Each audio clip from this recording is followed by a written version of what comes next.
ماہرہ زینب خان کے قلم سے لکھا ناول بس الفت سی ہو گئی ہے۔ قسط نمبر 9۔ سواش بھائی آپ فری ہیں؟ اس نے کمرے میں ہلکا سا جھانک کر دیکھتے ہوئے پوچھا، جو بیڈ پہ کچھ فائلز لیے بیٹھا تھا۔ لیپ ٹاپ بھی سامنے کھلا پڑا تھا۔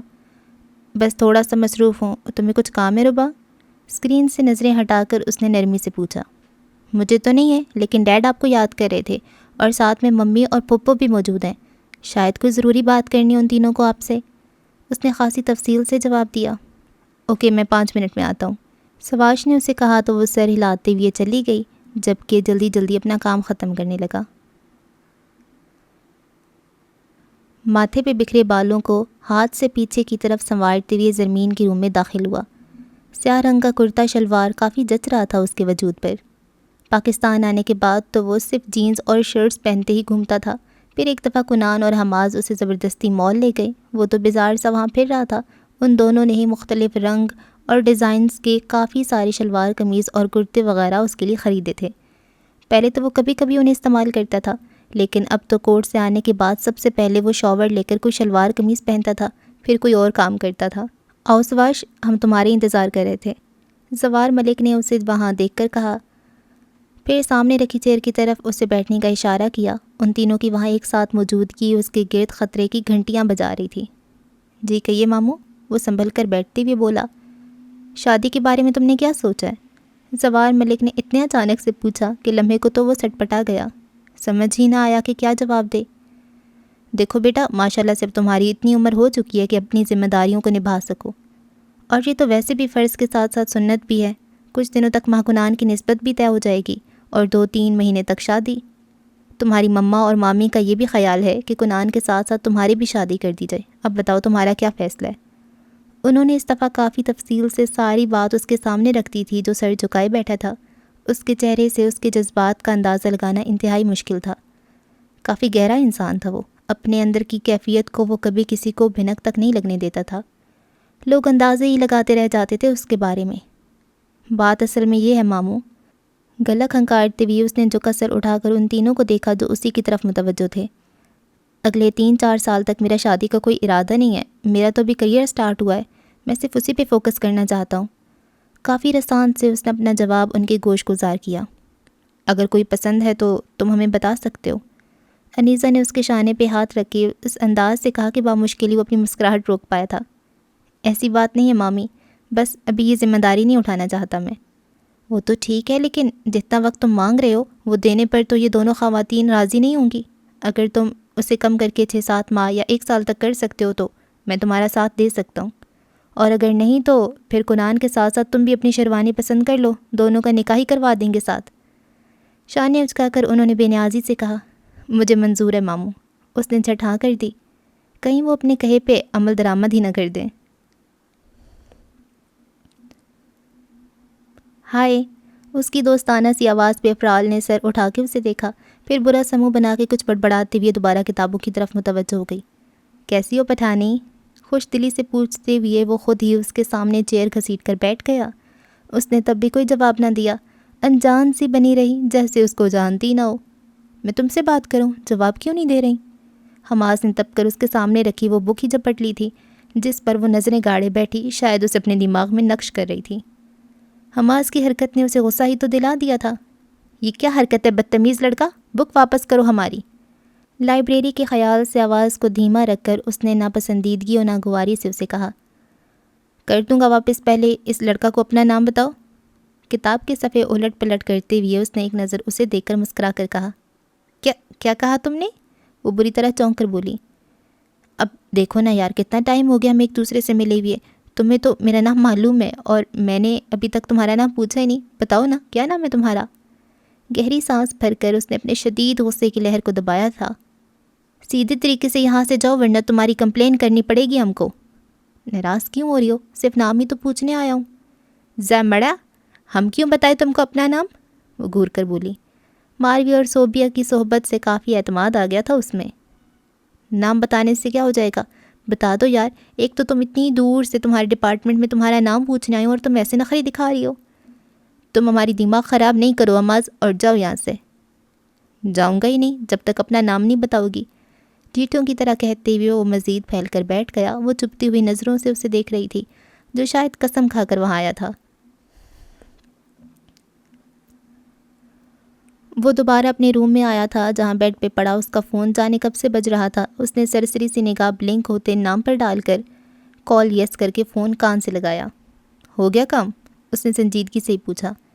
ابھی کہاں، مجھے تو اتنا آکورڈ لگ رہا ہے یار سواش، میں شاید اس دنیا کا پہلا بندہ ہوں جو ہاسپٹل میں کسی کو پروپوز کرنے والا ہے۔ صفوان کی جھنجھلائی سی آواز اس کے کان سے ٹکراتی اس کے لبوں پہ تبسم بکھیر گئی۔ تو سپوز کر لے کہ ہاسپٹل نہیں بلکہ یہ کوئی رومانٹک سا پوائنٹ ہے۔ صد افسوس، میں ایسا کرنا چاہوں بھی تو نہیں کر سکتا، وہ بے بسی سے بولا۔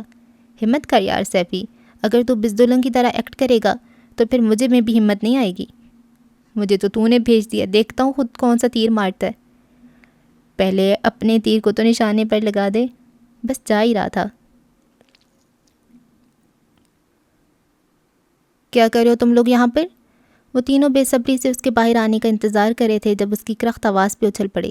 جلدی سے پیچھے مڑ کر دیکھا، جو 2-3 کتابیں سینے سے لگائے تیکھی نگاہوں سے انہیں دیکھ رہی تھی۔ آپ سے ملنے آئے تھے، جینس کی جیبوں میں ہاتھ ڈال کر فہام نے کافی اطمینان سے جواب دیا۔ فضول بات تو کرنا نہیں تم میرے ساتھ، اس نے چباتے ہوئے فہام کو مخاطب کیا۔ اس کی تو صرف شکل دیکھی غصے کا گراف بڑھنے لگتا تھا۔ فضول کام بول رہا ہوں، جو سچ ہے وہی بتا رہا ہوں۔ اس کے اطمینان میں ابھی بھی کوئی فرق نہ آیا۔ اچھا تو پھر مل لیے مجھ سے؟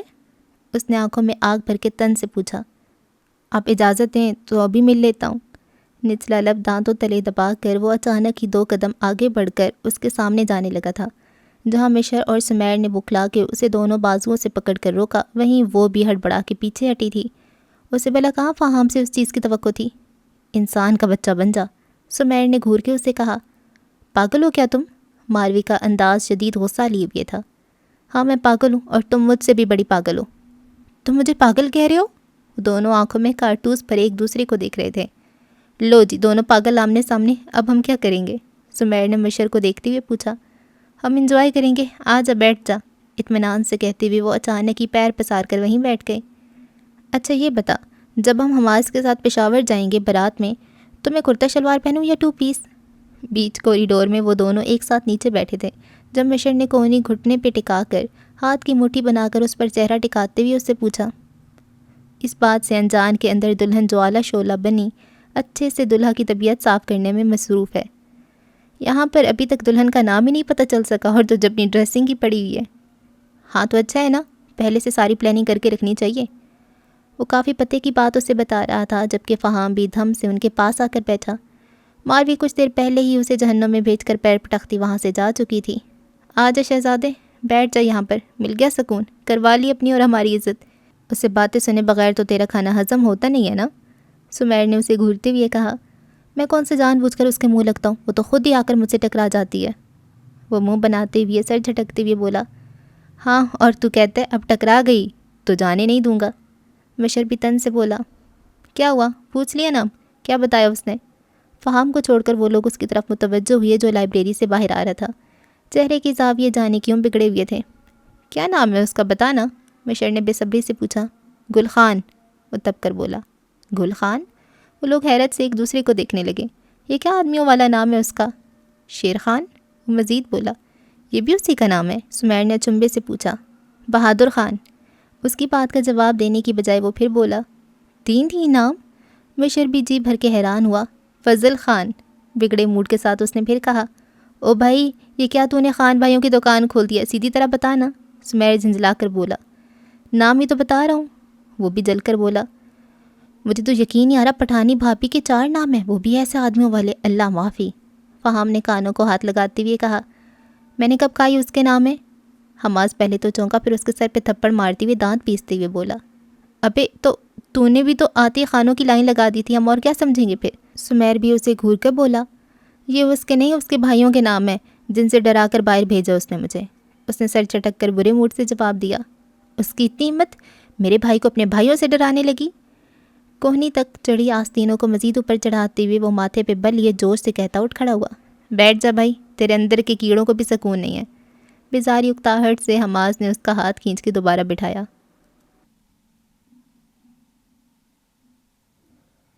او پی ڈی میں اپنی ڈیوٹی ختم کر کے وہ ابھی اپنے روم میں آ کر بیٹھی تھی جب دروازہ پہ ہلکی سی دستک دے کر وہ اندر آیا۔ آئیے ڈاکٹر صفوان، مسکرا کر اسے کہتے ہوئے وہ اپنے فون پر آئی ای میلز بھی چیک کر رہی تھی۔ ایک ضروری بات کرنی تھی آپ سے ڈاکٹر، وہ سنبھل کر کہتے ہوئے آگے آیا۔ مجھے بھی آپ کو ایک گڈ نیوز دینی تھی، بیٹھیے نا، فون بند کر کے سائڈ پہ رکھتے ہوئے اس نے کہا، جو چیئر گھسیٹ کر اس کے سامنے بیٹھ رہا تھا۔ کیسی گڈ نیوز؟ ٹانگ پر ٹانگ رکھے بیٹھے اس نے ناسمجھی سے پوچھا۔ سیدھا ہاتھ وائٹ کوٹ کی جیب میں تھا جس میں اس نے مضبوطی سے اس سرخ مخملی کیس کو پکڑا ہوا تھا جس میں ایک بیش بہا خوبصورت سی ڈائمنڈ رنگ موجود تھی۔ پہلے آپ بتائیے کیا بات کرنی تھی؟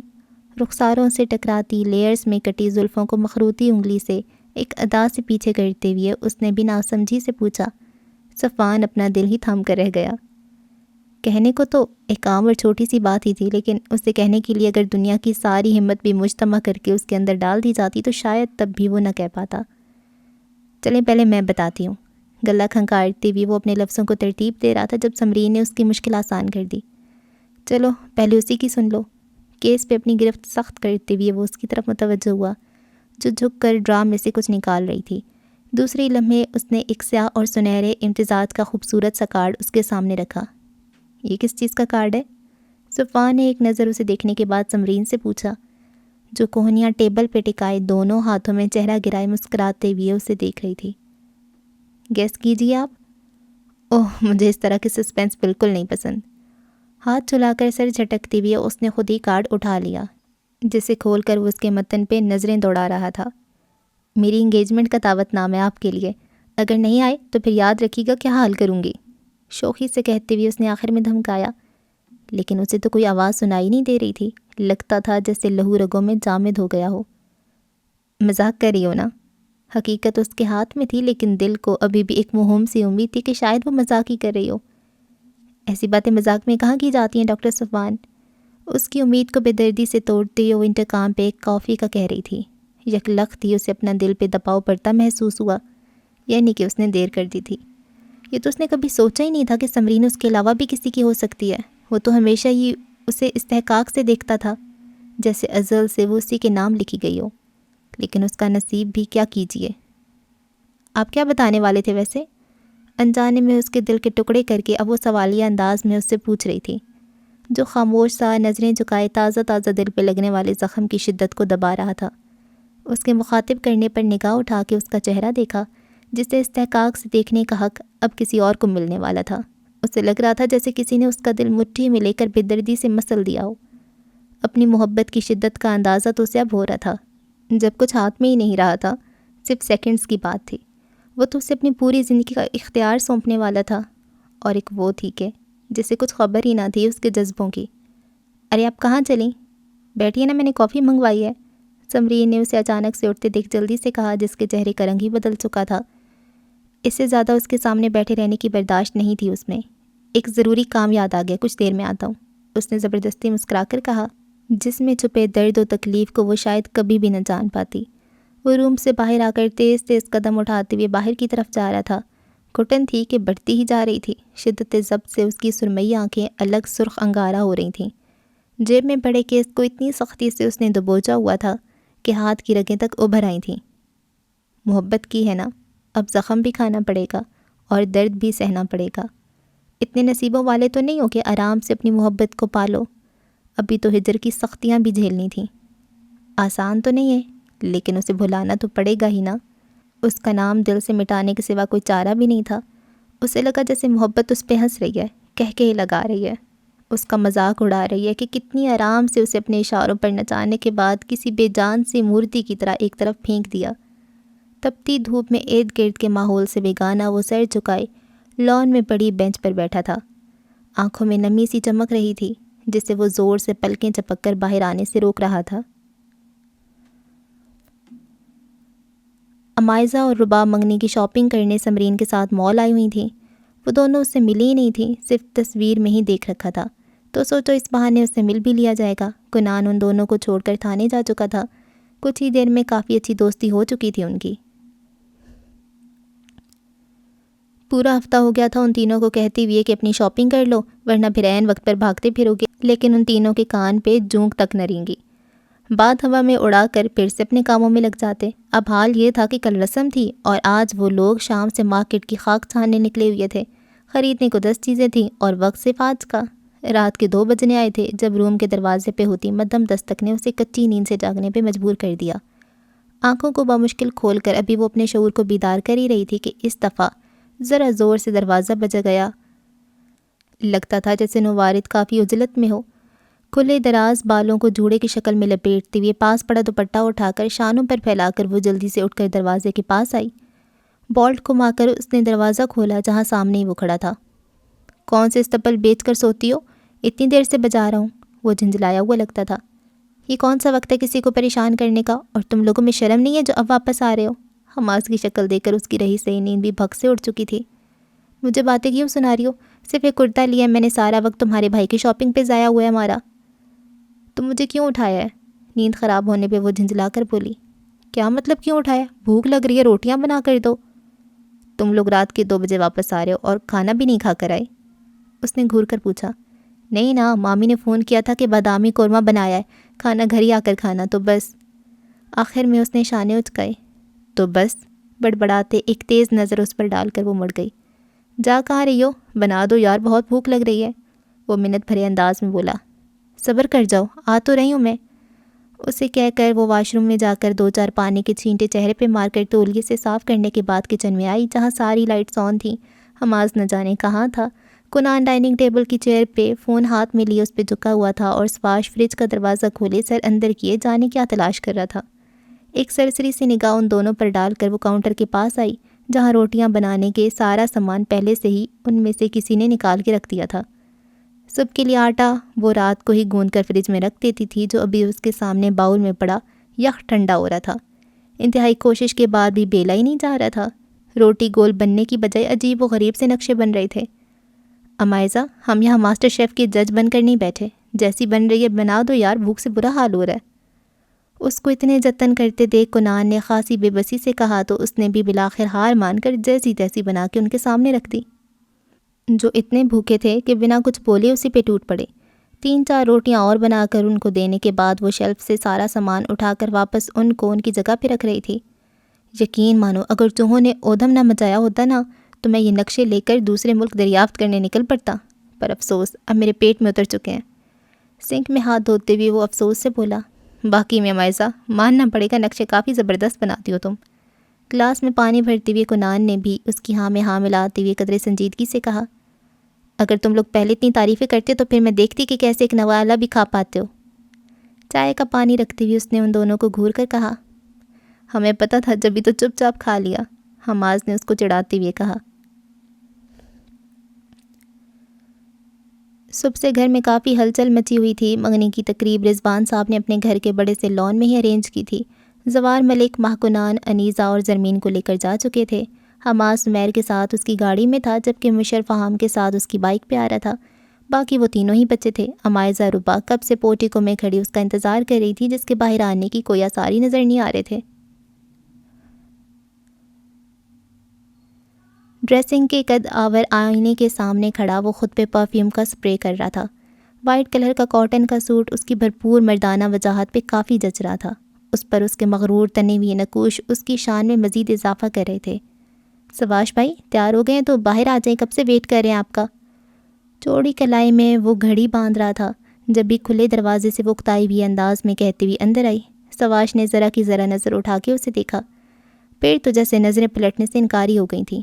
وائٹ اور گولڈن کلر کی انارکلی فراک میں مناسب سے میک اپ اور ہلکی پھلکی جیولری میں نظر لگ جانے کی حد تک پیاری لگ رہی تھی۔ سواش کا دل بے ساختہ دھڑکا۔ پہلی نظر کی جو چنگاری اس کے جذباتوں میں لگی تھی ان میں بڑھتی ہوئی تپش اس کے تن من کو سلگاتی ہوئی محسوس ہو رہی تھی۔ گھڑی کی اسٹریپ بند کرتا اس کا ہاتھ وہیں تھم چکا تھا۔ اپنی نظروں پر اسے اختیاری کہاں تھا، وہ یکٹک اسے دیکھے جا رہا تھا جو اپنے دوپٹے میں الجھی ہوئی تھی۔ وہ تھا کہ کندھے پہ سیٹ ہو کر ہی نہیں دے رہا تھا۔ آپ جلدی آ جائیے پلیز، میں اب دوبارہ نہیں آؤں گی۔ پھر سے ناکام ہو کر وہ جھنجھلا کر بولی، ساتھ ہی قدم بھی باہر کی طرف بڑھا دیے۔ شٹ! زور سے آنکھیں میچ کر وہ سر جھٹکتے ہوئے اپنی بے اختیاری کو ملامت کر رہا تھا۔ اس کے چہرے پہ نظر پڑتے ہی وہ ساری دنیا کو فراموش کرنے لگتا تھا۔ جانے کیسا جادوئی حسن تھا اس کا جو اسے اپنے حواسوں میں ہی رہنے نہیں دیتا تھا۔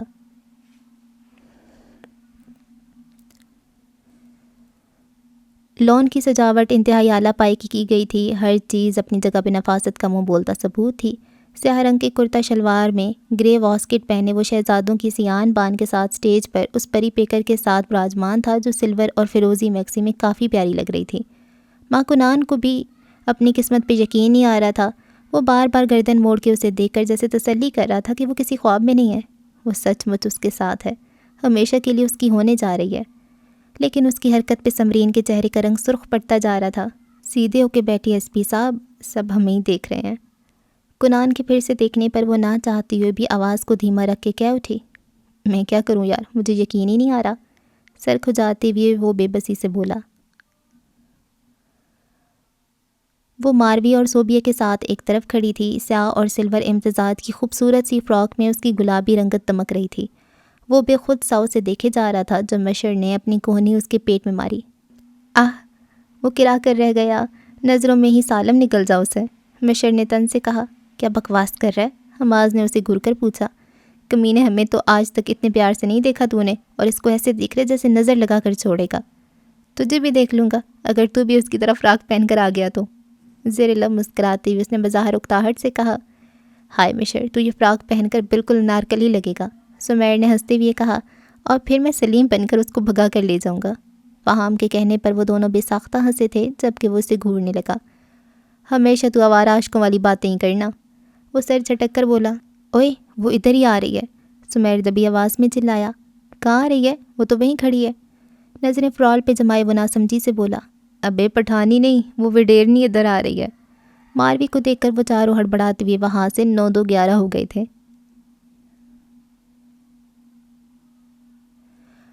پلکیں جھپکائے بنا وہ یک ٹک اسے دیکھے جا رہی تھی جو بلیک پینٹ پہ پنک شرٹ پہنے آستینوں کے کف کونی تک پلٹے اس کے دل میں جل ترنگ سے بجا رہا تھا۔ جہاں سنجیدگی سے کہی سواش کی کسی بات پر وہ بے ساختہ ہنسا تھا، وہیں امائزہ کی دھڑکن بڑھ چکی تھی۔ اپنے دل پہ ہاتھ رکھے وہ اپنی نظروں کو بمشکل اس کی طرف اٹھنے سے روک رہی تھی جو بھٹک پھٹک کر اس کے وجیہہ چہرے سے جا ٹکرا رہی تھیں۔ اس نے بھلا کہاں سوچا تھا کہ وہ اس طرح سے سامنے آ کھڑا ہوگا اور چین و سکون برباد کر کے رکھ دے گا۔ تم کدھر گم ہو مڑا؟ فرال نے اس کے سامنے چٹکی بجا کر کہا۔ وہ ہڑبڑا کر ہوش میں آئی۔ کب سے تم کو آوازیں دے رہے تھے، تم نے جواب بھی نہیں دیا۔